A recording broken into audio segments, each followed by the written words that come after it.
Assalamualaikum warahmatullahi wabarakatuh. Perkenalkan, nama saya Siska dengan NIM E32125201155. Di slide ini saya akan menjelaskan tentang analisis pasar dan SWOT dari usaha tanaman hias yang ingin kami buat. Analisis pasar itu adalah cara kita melihat kondisi pasar dan minat konsumen terhadap suatu usaha. Jadi, melalui analisis pasar kita bisa mengetahui apakah usaha yang diinginkan bisa berjalan dan memiliki peluang yang bagus atau tidak di masyarakat. Sedangkan SWOT adalah metode analisis yang digunakan untuk mengetahui kekuatan, kelemahan, peluang, dan ancaman dalam suatu usaha.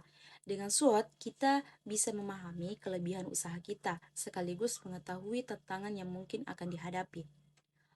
Pada bagian pertama, itu dia ada kekuatan dan peluang.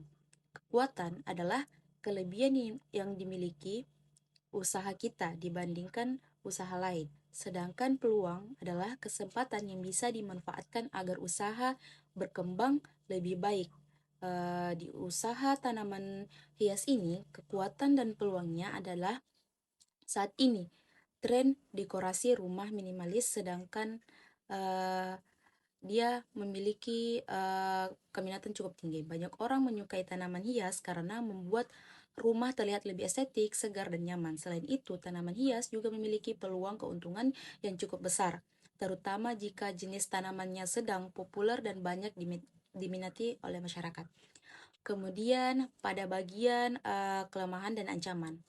Kelemahan adalah kekurangan atau hambatan yang dimiliki usaha, sedangkan ancaman adalah faktor dari luar yang bisa memengaruhi jalannya usaha. Pada usaha tanaman hias, kelemahannya yaitu tanaman membutuhkan perawatan yang lebih baik karena tanamannya adalah makhluk hidup. Jika tidak cepat terjual atau kurang dirawat, tanaman bisa layu bahkan mati sehingga dapat menyebabkan kerugian.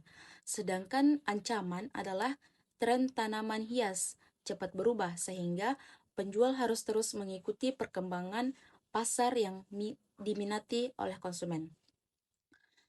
Jadi, dari analisis pasar dan SWOT ini dapat disimpulkan bahwa usaha tanaman hias memiliki peluang yang cukup bagus dan menjanjikan, tetapi tetap membutuhkan perawatan dan strategi pemasaran yang baik agar usaha bisa terus berkembang. Baik, mungkin itu saja dari saya. Wabillahi taufiq wal hidayah. Wassalamualaikum warahmatullahi wabarakatuh.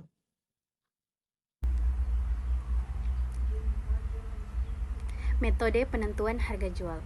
Penerapan cost plus preaching. Harga beli tanaman dari petani yaitu sebesar 15.000. Biaya operasional, pot estetik, media tanam, vitamin, ongkos jemput sebesar Rp10.000. Total biaya per unit yaitu Rp25.000. Target keuntungan atau margin 60% dari 15.000. Harga jual toko yaitu sebesar 25.000 tambah 15 sama dengan 40.000. Penerapan kompetitif preaching.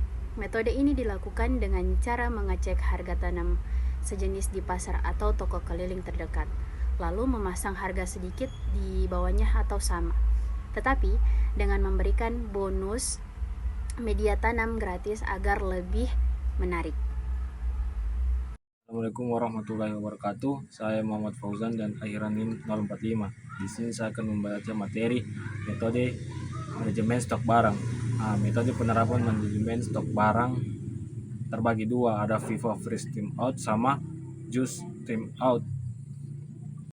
FIFO Freeze Trim Out ini tanaman hias yang pertama kali dibeli dari petani harus diletakkan di rak paling depan agar terlebih dahulu terjual. Hal ini penting untuk mencegah tanaman lama di toko yang menyebabkan kerusakan dan juga kehilangan bentuk estetik. Kalau metode penerapan just in time dia untuk tanaman hias berukuran besar dengan berharga mahal seperti sejenis Maestria variegata atau Agionema koleksi. Toko tidak menyetok barang. Toko membeli ke petani jika ada pesanan atau DP dari pembeli. Assalamualaikum warahmatullahi wabarakatuh. Perkenalkan, nama saya Ahmad Kurniawan. dengan akhiran NIM 087. Baik, di sini saya akan membacakan materi pemasaran dan penjualan.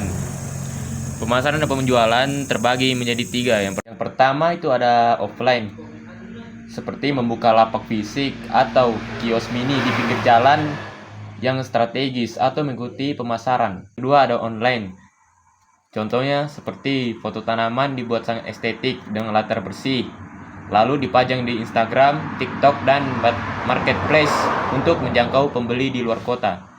Yang ketiga ada penerapan metode konsinyasi, menitipkan beberapa pot tanaman hias ukuran meja mini ke kafe-kafe lokal atau toko furnitur sebagai dekorasi.